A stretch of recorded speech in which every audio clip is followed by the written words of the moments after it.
Chào mừng quý khách đến với Bamboo Airways, chuyến bay của sự hiếu khách, nơi sự tận tâm làm nên chuẩn mực, dịch vụ 5 sao trở thành đẳng cấp,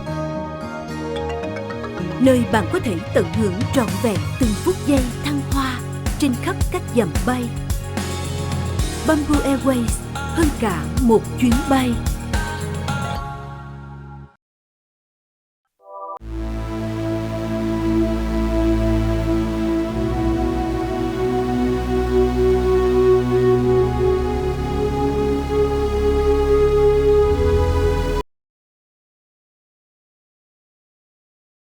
Nay Vinh bước xuống bến phà Bạch Đằng, rồi Vinh sẽ đi water bus, Vinh đi về resort ở An Lâm, Bình Dương.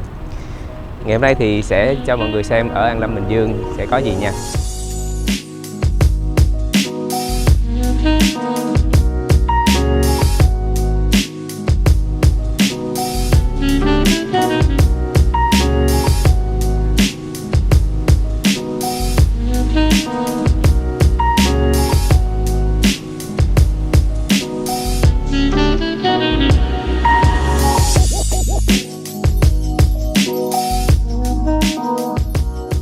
Tầm 25 phút thôi là mình đã tới nơi rồi. Và trên sông Sài Gòn thì mình ngắm cảnh thành phố Hồ Chí Minh rất là đẹp. Đi đường sông thì mình sẽ tiết kiệm thời gian hơn. Còn đi đường bộ các bạn sẽ mất khoảng 45 phút. Bây giờ Vinh tới nơi và check in đây. Các bạn thấy không? Tên của mình sẽ được khắc lên miếng gỗ này, Villa Mr. Quang Vinh. Yeah. Mình sẽ check in tại phòng luôn. Và bây giờ mình sẽ có cái room tour. Đầu tiên thì bên em có khu vực mini bar, thì trà, cà phê và nước lọc là bên em miễn phí. Một số loại nước ngọt ở phía trong đây cũng miễn phí luôn. Thì thường khách nước ngoài họ tới họ rất là thích enjoy cái local beer của mình là beer Ba. Dạ. Ở đây thì trên phần desk tụi em có một số thông tin về resort hoặc là tour, spa. Đây là map của thành phố thì rất là nhiều khách họ dễ bỏ túi. Họ đi du lịch mà, họ rất là dễ bỏ túi và có đủ thông tin. Đây là spa, đây là tour. Thì ở Hồ Chí Minh của mình thì một số khách thì họ sẽ đi những cái tour như là tour Mekong, tour Cần Thơ, tour Củ Chi. Và thường tụi em cũng làm tour theo yêu cầu của khách luôn. Nếu như mà khách muốn, ví dụ như là khách có nhu cầu về tôn giáo hoặc là nhu cầu về ẩm thực thì tụi em cũng làm tour theo yêu cầu của khách luôn. Coi như đây là cái cuốn cẩm nang ăn chơi. Dạ, cẩm nang ăn chơi. Tùy theo sở thích. Đây là cái menu room service của mình. Ok. Menu ở đây mình có đồ ăn Việt Nam, giá tầm khoảng 180 tới 240, 260 hả? Rồi có súp thì giá là 130 cho tới 200 ngàn. Ok. Nói chung tình hình thì giá cũng khá là đồng bộ với các nơi khác thôi. Khoảng 290 ngàn trở xuống. Dạ đúng rồi. Một món ăn chính. Còn món ăn Tây thịt bò hả? Của mình cá thì tầm khoảng 300 tới 400 ngàn. 3 tới 400 ngàn trở xuống nha. Dạ. Thì anh Vinh thấy đây là cái resort hầu như là duy nhất ở gần thành phố Hồ Chí Minh mình luôn á. Dạ đúng rồi. Tại vì theo concept của tụi em thì thực ra cũng không nhiều lắm, tại vì concept của tụi em là natural với lại là nghỉ dưỡng, resort nghỉ dưỡng. Thường các hotel ở trong city thì nó chỉ dạng như hotel, phòng khách đến và đi thôi. Còn bên em thì sẽ có dịch vụ là quản gia riêng để lo cho khách từ A tới Z luôn. Ok. Đây thì là khu vực toilet của bên em, khu vực bathroom thì mọi người có thể thấy là tụi em vẫn theo cái concept đó là cái concept natural. Tụi em sẽ sử dụng những cái vật dụng từ thiên nhiên. Phần lớn trong phòng mình thì vật dụng cũng bằng gỗ luôn. Giống như là trong ở spa vậy đó. Dạ đúng rồi. Đây mình có thể thấy là tụi em có một cái outdoor bathtub và outdoor bathroom. Dạ, đây là phòng ngủ chính của mình. Thì phòng ngủ chính của mình có view thẳng ra hồ bơi và ra sông luôn. Thì mình có thể sáng trưa chiều gì mình cũng có thể chill trong phòng mình ngắm sông. Căn này thì thường là dành sẽ cho 2 cặp hoặc là cho gia đình 4 người. Nhưng mà tụi em có phao cho em bé nếu như mà mình có nhu cầu luôn. Giá là tầm khoảng hơn 18 triệu, 18 là tầm triệu. khoảng 440 đô. Và mình sẽ có promotion tùy theo đợt đúng không? Dạ đúng rồi, trong thời gian, nhất là trong thời điểm hiện tại là như mình biết là đang sau dịch á, thì tụi em cũng đang khuyến khích cái du lịch, thì tụi em sẽ có những cái promotion đặc biệt giảm giá rất là sâu. Dạ. phòng này là tụi em có một cái ban công ở phía này để thường khách, nếu như mà khách có nhu cầu muốn tổ chức tiệc hoặc là private party á, thì tụi em có thể set up trong đây để khách có thể sử dụng dạng như là chill trong này hoặc là party trong này. Tụi em có thể chuẩn bị bàn, canapé, rồi rượu này cái trong này luôn. Dạ đúng rồi. Là có anh chef tới phục vụ riêng. Dạ đúng thì rồi. Cái gói dịch vụ đó sẽ là bao nhiêu? Thường cái gói dịch vụ đó là tụi em sẽ chuẩn bị theo set menu á. Thì tụi em có những cái set như là 50 đô, 75 đô hoặc là 115 đô. Cho một người? Cho một người. Đó là dạng như là buffet BBQ luôn. Cái menu 115 của bên em thì thường sẽ có luôn cả hải sản như là tôm hùm hoặc là cái loại thịt BBQ. Là đầy đủ hết. Dạ đúng rồi. Rồi các loại khác thì cũng có rau, có mix này là các thứ. Nghe bắt đầu thấy đói bụng và sẽ quay trở lại rất là muốn làm một cái party hôm nào có dịp gì đó, sinh nhật chẳng hạn. Dạ vâng, cứ liên hệ với bên em. Phía bên này mình có cái phòng ngủ thứ hai. Phòng ngủ thứ hai, dạ. Thì thường sẽ dành cho cặp đôi thứ hai hoặc là dành cho hai người con. Vì vậy như là bên em những cái phòng sẽ đều có vật dụng cá nhân riêng hết. Đây là tủ cá nhân riêng và mình cũng có phòng tắm riêng luôn. Bước vào đây có cái mùi thơm y như là mình bước vào trong spa vậy đó. Dạ đúng rồi. Thì như anh Vinh cũng biết là cái mùi aroma này là mùi lemongrass, mùi xả. Thì nó một phần là nó giúp mình relax và lần thứ hai là nó cũng giúp đuổi muỗi nữa. Hay ha. Dạ đúng rồi. Rất là ấm cúng. Cái tông màu thì nó trầm so với Ninh Vân, thì ở đây có vẻ là cái tông màu nó tối hơn. Dạ, đúng Ninh Vân rồi. thì mình sáng hơn. Dạ. Dạ vâng.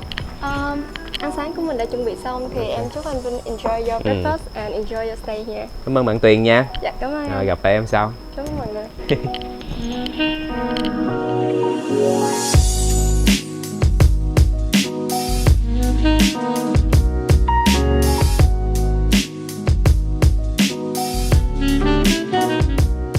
Và bây giờ sẽ là giây phút đặc biệt nhất bởi vì Vinh sắp sửa giới thiệu khách mời đến mọi người cùng với Vinh hành trình ngày hôm nay.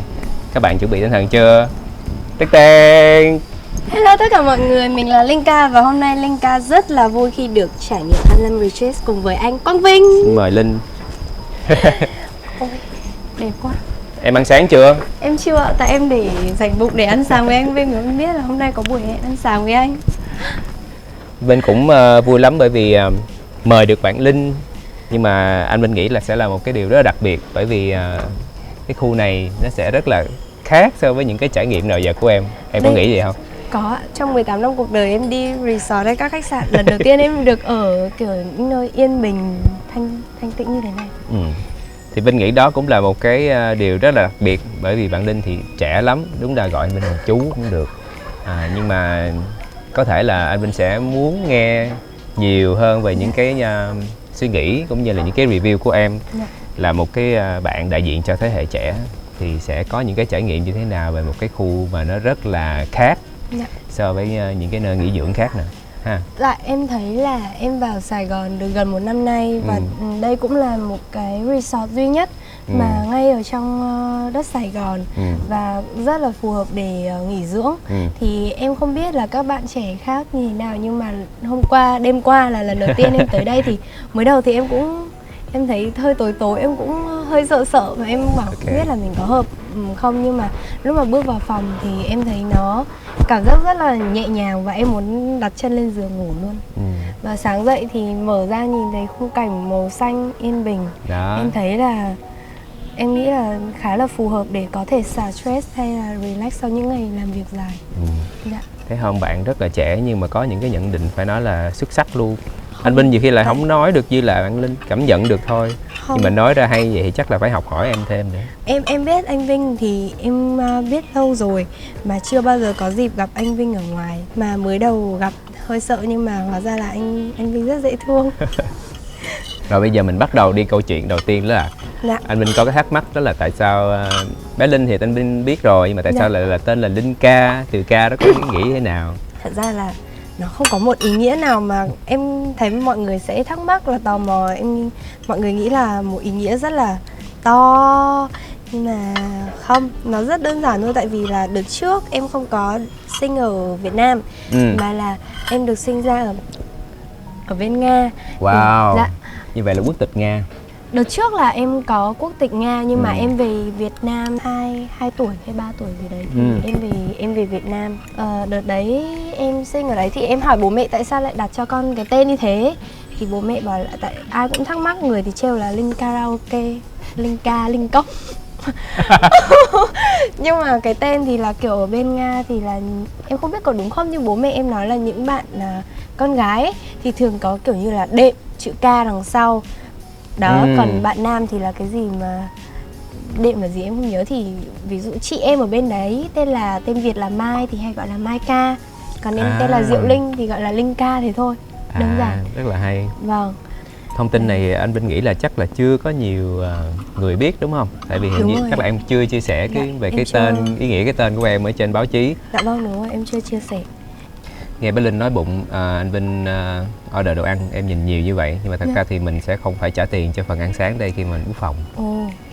Và sẽ refill lại, tức là em ăn hết cái này em muốn ăn thêm nữa vẫn được. Lại được refill tiếp.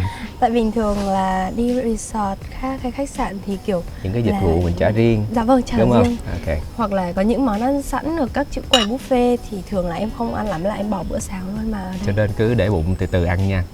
Bé Linh thì anh Vinh thấy là có rất là nhiều cái đề tài để mà anh Vinh khai thác. Thì nguyên ngày hôm nay sẽ còn rất là nhiều bất ngờ cho em nha. Đó, cho nên là ăn no đi. Và bây giờ mọi người hãy nán lại chút xíu nữa, hai anh em sẽ trò chuyện nhiều hơn và sẽ trải nghiệm nhiều hoạt động hơn cho mọi người xem.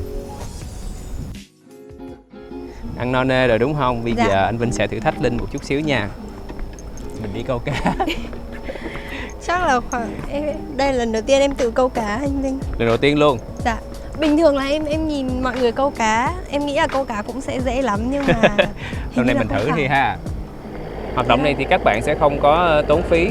Mình nghĩ tại đây thì mình ra đây câu cá thoải mái. Là các hoạt động của resort có luôn.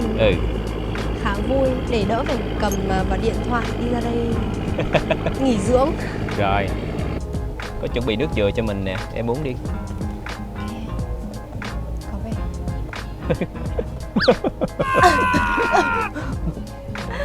uống đừng miếng nước dừa mà khổ quá.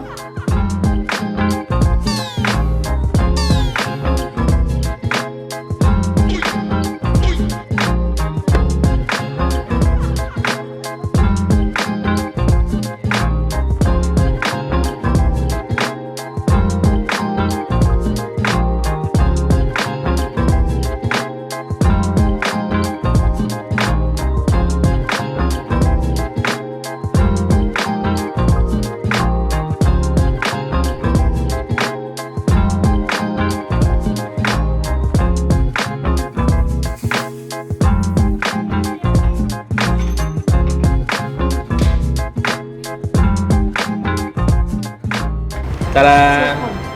Siêu phẩm bánh bèo bì.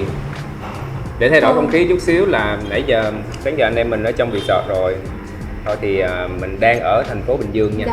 Thì mình tranh thủ đi thưởng thức cái món đặc sản nhất ở đây. Anh Vinh dẫn Linh đi nha. Lần đầu tiên em biết bánh bèo là đặc sản ở Bình Dương. Mà quán này có vẻ nổi tiếng. Tại vì đặc sản là bánh bèo bì. Bánh bèo thì có rất là nhiều loại đúng không? Em ăn bánh bèo tôm hay là bánh bèo thịt? Một lần đầu tiên em ăn bánh bèo luôn. Lần đầu tiên luôn? Em ăn bánh bèo ở Huế, miền Trung chưa? Em chưa. Chưa luôn, là ngoài Bắc mình không có bánh bèo. Không ạ, em cũng còn không biết bánh bèo là gì. Không biết bánh bèo là gì hết. Đúng là kiểu cái đầu trắng tinh tươm về cái không biết món bánh bèo. Nghe qua rất nhiều là mọi người bảo ngon lắm, phải ăn đi thử đi, nhưng mà đến đi Đà Nẵng thì cả nhà ăn thì hôm đấy em lại bị đau bụng, em không có ăn được, thế là cũng bỏ lỡ luôn. Vậy là anh Vinh hôm nay làm ngạc nhiên cho Linh được 2 lần luôn. Hồi nãy là câu cá cũng lần đầu tiên câu cá. Đi resort mà kiểu yên tĩnh vậy cũng lần đầu tiên. Rồi bây giờ cũng ăn bánh bèo lần đầu tiên. Đây là những lần đầu tiên của Linh Ca. Lần đầu tiên của Linh Ca. Nói chung địa chỉ ở đây thì địa chỉ ở tỉnh hơi khó nhớ, nhưng mà các bạn có nhớ là bánh bèo Mỹ Liên 1. Đó, là Vinh ăn rất là nhiều lần, ăn từ hồi nhỏ tới bây giờ. Hồi xưa anh Vinh hay đi diễn ở Bình Dương là cứ ghé đây ăn. Là anh ăn từ hồi nhỏ luôn. Ăn từ hồi nhỏ. Hoặc là nhiều khi ở nhà ở Sài Gòn thèm thì cũng phải chạy xuống đây ăn. Thì chắc là ăn chút xíu ớt ha. Dạ. Xong mình sẽ dưới nước mắm lên. Anh Vinh nghĩ cái điều đặc biệt ở đây là bánh rất là chất lượng. Cái dĩa này chỉ có 35.000 thôi mà bì rất là nhiều. phun bì. Ngoài Bắc mình ăn bì không? Ngoài Bắc thì ăn bì là hay ăn với cả cái nêm tai các thứ để quấn vào ấy. À, nước mắm đây rất là ngon. Mình phải trộn đều lên hay là ăn như thế này? Đây mình ăn lấy bánh bèo rồi bỏ bì lên thôi, ăn chung với bì. Rau phía dưới nữa. Cái phần nước mắm rất là quan trọng. Ngon hay không nhiều khi cũng nằm ở nước mắm nữa. Tại vì nước mắm mỗi nơi pha khác nhau hết, công thức là bí quyết khác nhau hết.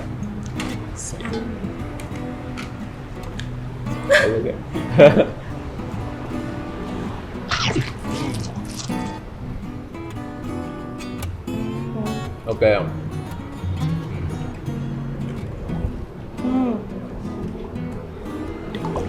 Anh Vinh thì thích cái vị béo béo á, của đậu xanh, xong rồi là bì thì dai dai và cái mỡ hành nữa. Cứ món gì là có mỡ hành là anh Vinh thích. Em giống như là cơm tấm mà mỡ hành này nọ đó. Em có thích ăn món cơm tấm ở trong Việt Nam rất không? thích ăn cơm tấm. Thế là anh Vinh mà thèm cũng Không sao, không sao. anh Vinh mà thèm là anh cũng sẽ đi xuống đây luôn để ăn. Bánh bèo thì mỗi nơi mỗi khác. Dạ đúng rồi. Có những cái chén bánh bèo anh Vinh thấy không? Làm cái phiên bản nó to hơn bằng cái chén này.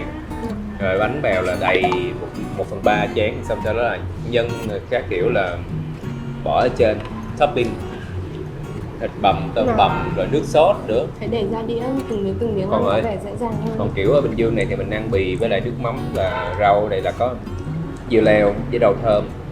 Ăn mà không nghỉ quá lắm mọi người. Vừa miệng đúng không? Dạ. Thiệt lòng không? Thật lòng. Thật lòng. Có Tại cái gì vì- mà có gì cảm thấy là không có hạp không? Không ạ. Tại vì là đồ ăn mà không ngon ấy em cũng không ăn được. Không khen giả xấu được. Cái gì vậy đó? Dạ. Như là những món khoái khẩu hay là món gì?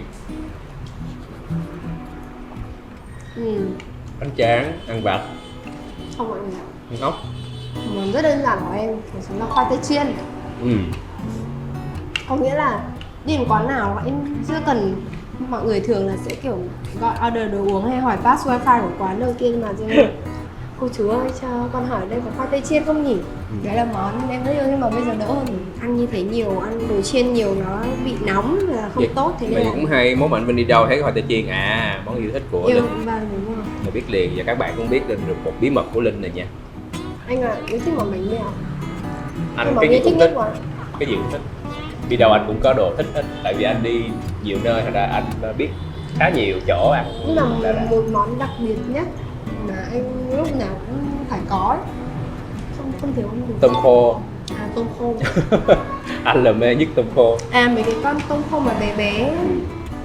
Anh ăn giống như ăn snack rồi đó, lâu lâu buồn miệng là lại lôi tôm khô ra ăn. Thật luôn.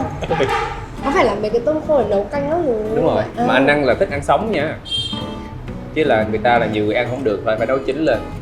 Giá ở đây thì phải chăng lắm đây nè. 35.000. 35.000 là phần Quá ăn trời của bì. mình, quá trời bì. Còn đây chả giò với lại bị cuốn bên đó thì mỗi Là 10.000. một cuốn Là là 10.000. 10.000. Ăn xong thì Linh thích làm gì nữa? Chắc là ăn tiếp được đấy mọi người ạ. Nghiệp. Nghiệp. Chiều nay có pool party mà Vinh quên bem buồn sọt, rồi bây giờ ở đây thì cũng tiện, kế bên shopping có Aeon Mall luôn, thành ra mình chạy 5-10 phút là mình ra tới đây. Đi luôn. Trong giờ hai anh em đi shopping nha. Dạ. Chắc em thích shopping. Dạ đúng rồi. Ok. Nhưng mà em thích shopping nhưng mà em không thích quẹt thẻ. Anh quẹt cho em.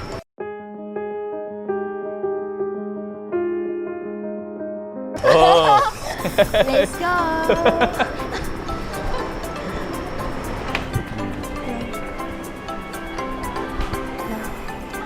Bây giờ mình sẽ chọn đồ cho anh Vinh, mọi người, stylist cho Thôi hôm nay. bây giờ Linh sẽ đi stylist cho anh Vinh đi. Linh lựa cho anh Vinh. Chỉ là quần short thôi đúng không anh? Chuối thuyền các kiểu. Em đang định tia cho anh cái này, tại thấy cái này nó cũng cute. Bên kia kìa, bên kia đẹp. Được á. Size S. Em cũng mặc cái này. Trời ơi, đẹp rất là không? rẻ luôn nha. Có 100.000 à. 100 á? 299 anh. 99.000. 99 ngàn mọi người ạ. Em đi lựa đi cho giống anh. Màu này cũng đẹp. biết phải chọn gì mọi người.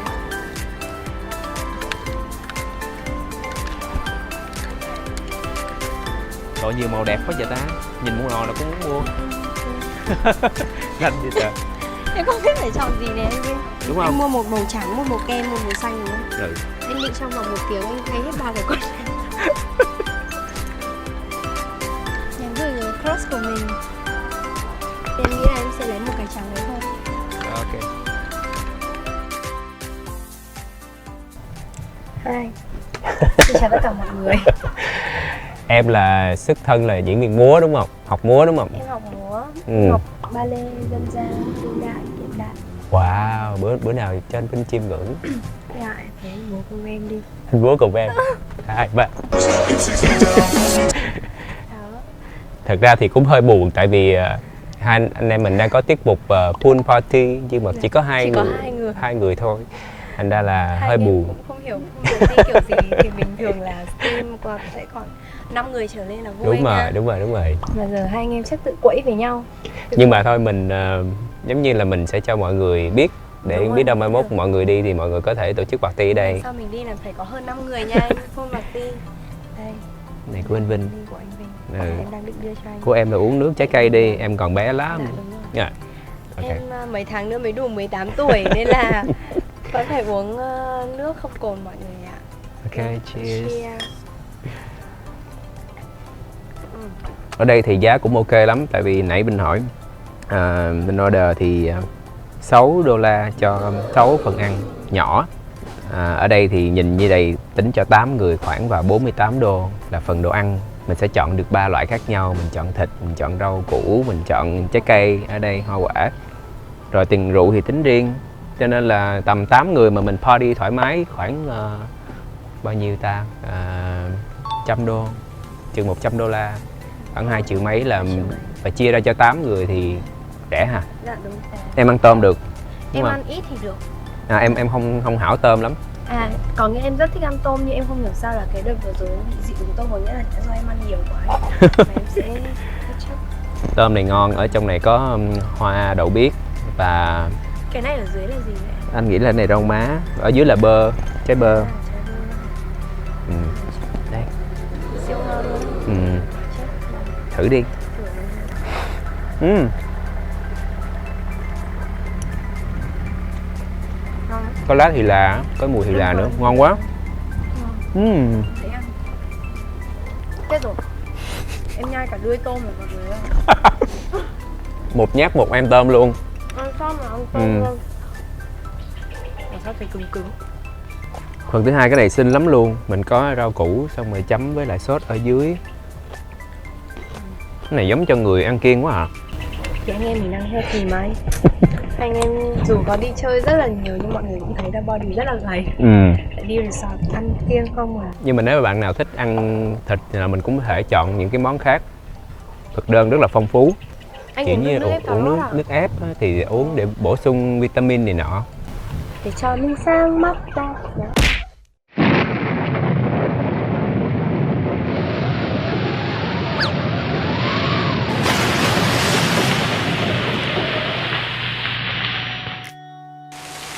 Xin chào mọi người đã đến với chương trình talk show của anh Quang Vinh và mình dưới mưa. Pool party bây giờ đã trôi theo mưa gió mọi người ạ. Đâu phải lúc nào mọi người đi resort cũng gặp được mưa đâu đúng không? Đúng rồi ạ. Nhưng mà mưa về sau rồi mình giống như mình có cái cảm xúc khác á. Dạ. Như anh Vinh thì bắt đầu mỗi lúc mưa là anh Vinh hay nhớ về thời đi học. Còn em thì sao? Em có cái kỷ niệm nào trong cái quá trình em hoạt động nghệ thuật không? Hay là những cái tâm tư tình cảm gì đó anh Vinh muốn nghe? Không ạ. Thật ra mỗi lần em thích đến mùa mưa là em thấy em ngủ ngon hơn thôi. Ok. Cô bé thích ăn mà ngủ. Không thật, với cả em thích ví dụ bản thân em đang vui nhá, mà thấy mưa ấy là em sẽ ào vào giường và sau đó là không đấy em sẽ kéo rèm và không, ý là mọi người kéo rèm ra để ngắm mưa, xong sẽ bật những bản nhạc buồn lên nghe và tự buồn. Nhưng mà nói về chút xíu về công việc của em thì sao? Em sắp tới anh cũng biết là em định hướng là trở thành ca sĩ. Dạ. Thì em đã có những cái sự chuẩn bị gì chưa?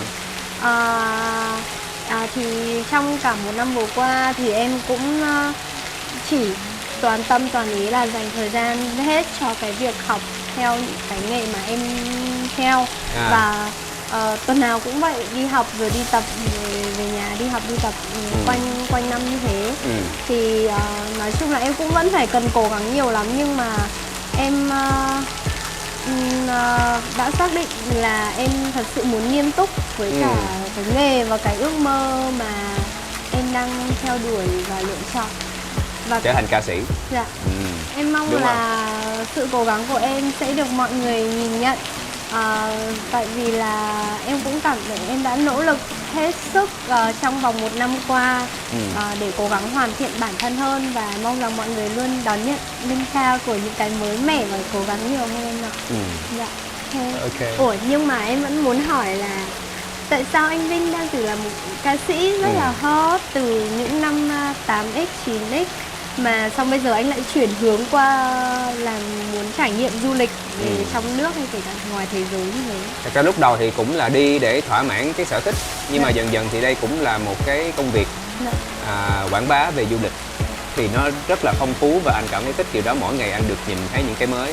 Nhưng mà không có nghĩa là anh sẽ bỏ hát hẳn đâu, bởi vì hàng tháng nếu mà không có dịch bệnh thì anh vẫn đi diễn đều với lại những cái chương trình riêng cho khán giả trung thành của mình. Thì năm nay anh cũng dự định là sẽ có những cái kế hoạch mới, chỉ là vấn đề thời gian thôi, tại vì bây giờ đang mùa dịch. Em rất mong chờ, tại em thấy anh đang là ca sĩ tự nhiên chuyển sang muốn trải nghiệm du lịch, đấy là những điều mà anh rất thích. Thì mình làm song song mình cũng có thể đa dạng, thì anh Vinh tin là Linh cũng sẽ như vậy. Một khi em đã có những cái bước vào nghề rồi thì sẽ có những cái cơ hội khác nữa để cho em trải nghiệm và thử sức mình. Ok. Bây giờ chương trình talk show tới đây là hết. Ngắn gọn, nhưng mà hai anh em đang rất là trông chờ cái tiết mục tiếp theo là đi ngắm hoàng hôn ở trên cano. Không biết trời mưa vậy thì có làm được hay không, nhưng mà lát hồi rồi thấy. Dạ, ok. Hy vọng. Cảm ơn mọi người.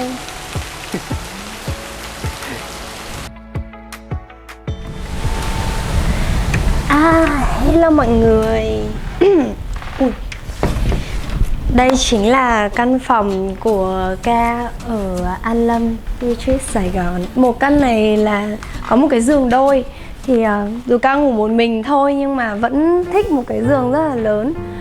Và ở đây là căn có tên gọi là Pool Suite, vì nó có một cái bể bơi. Ở cái căn này thì có một lối đi vào riêng rất là private.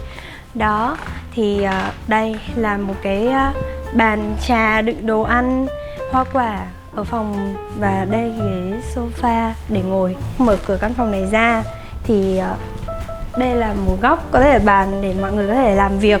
Nếu mà vào phòng này thì chủ yếu là sẽ mở cái tủ lạnh ra lấy đồ ăn mọi người ạ. Đấy, đây là một cái mini bar ở trong phòng. Đây là góc mini bar ở trong phòng của Cadaver.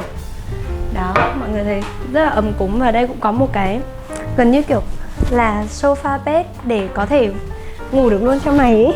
Phòng tắm rất là xinh, nhỏ nhỏ xinh xinh. Và đây có 2 chiếc gương. Thì vừa rửa mặt này, đánh răng rửa mặt và ca make up luôn ở đây. Và nó là một cái view nhìn ra ngoài được vườn luôn. Đó, ở trong này thì là nhà vệ sinh này và tắm đứng. Còn đây tắm bồn nếu cho ai thích ngâm bồn. Ok, và cái căn Ca ở có tên là Pool Suite thì giá phòng căn này một đêm là 9,5 triệu. Đó, thì có một cái resort ở gần Sài Gòn, đây là ở Bình Dương, thì rất là đáng để mọi người đến đây để xả stress này, để relax và tìm lại chính bản thân mình sau những ngày dài bộn bề và mệt mỏi. Thì ta thấy rất là đáng, tuyệt vời.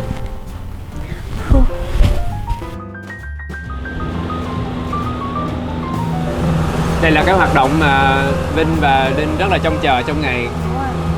Hồi nãy thì mưa quá, mưa từ trưa luôn. Cũng may là buổi chiều hôm nay mình có nắng lên lại chút xíu thôi. Em hơi buồn, tại không được đi sunset, nhưng mà cuối cùng may quá, thế là lại còn nắng hửng lên một chút, thế là đi. Thật sự cái cảm giác mà ngồi trên này rất là thích. Mình nhìn hai bên sông và có đồ ăn ngon nữa. Kiểu này mà đi couple cũng vui, đi hai người với nhau thì ngồi trên đây. Em thấy cái này đi couple hai người có vẻ đã không? Đã. Trải nghiệm thì rất là thích nhưng mà giá anh Vinh nghĩ chắc các bạn sẽ cảm thấy hơi cao. Tại anh Vinh nghe anh Vinh cũng thấy hơi giật mình, tại vì chỉ là ăn nhẹ nhưng mà 2 người thì phải 4 triệu. 4 triệu. Nhưng mà là như anh thấy là đi hẳn 1 tiếng luôn. Thì ra 1 tiếng ở trên cano em thấy cũng đáng đấy ạ. đúng rồi, là mình đi hẳn 1 tiếng đồng hồ. Chứ mình nghĩ nếu đi ngắn thì là cái trải nghiệm nó nhanh quá. Nhưng mà nếu rõ ràng nếu 1 tiếng đồng hồ mà đi ngắm sông và ngắm hoàng hôn thì rõ ràng xứng đáng.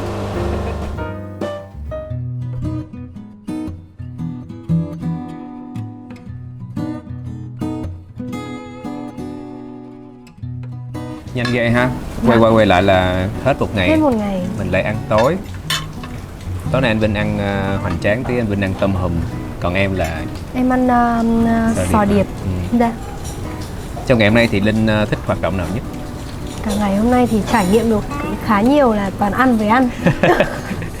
Không, nhưng mà đi chơi mà ha. đúng rồi ạ. Mà em thích nhất thì là em vẫn thích cái câu cá. Vì đây là lần đầu tiên em câu nhưng cũng không câu được con nào cả. Em mong là lần sau quay lại thì nước nó sẽ nhẹ hơn, đầm hơn để em có thể ngồi câu được cá. Và em thích cả buổi nói chuyện dưới mưa. Tại em ít khi bao giờ kiểu tâm sự kiểu thầm kín hay là tâm sự một cái gì đấy với cả một người dưới mưa. Nên em thích hai cái đấy nhất. Sau hôm nay thì lúc nào mà em có tâm sự gì thì cứ gọi cho anh Vinh. Dạ. Anh Vinh sẽ lắng nghe. Rất là tốt. Dạ. Với cả hôm nay phải cảm ơn anh Vinh làm món bánh bèo rất là ngon. Ok. Vẫn thèm.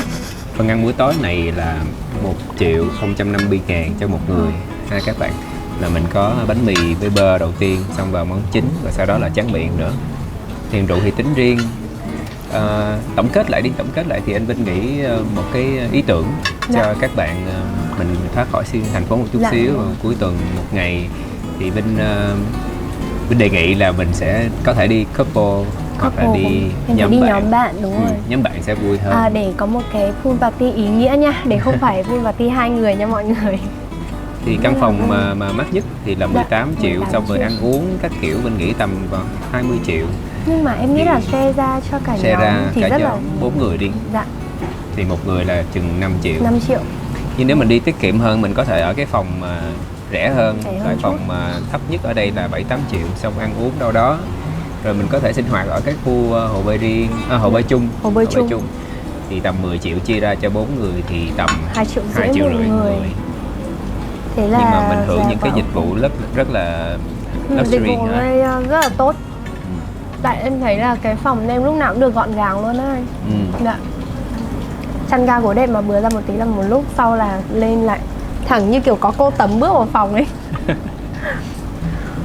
Nói chung là hôm nay lần đầu tiên được trải nghiệm một nơi mà nó kiểu gọi là sao?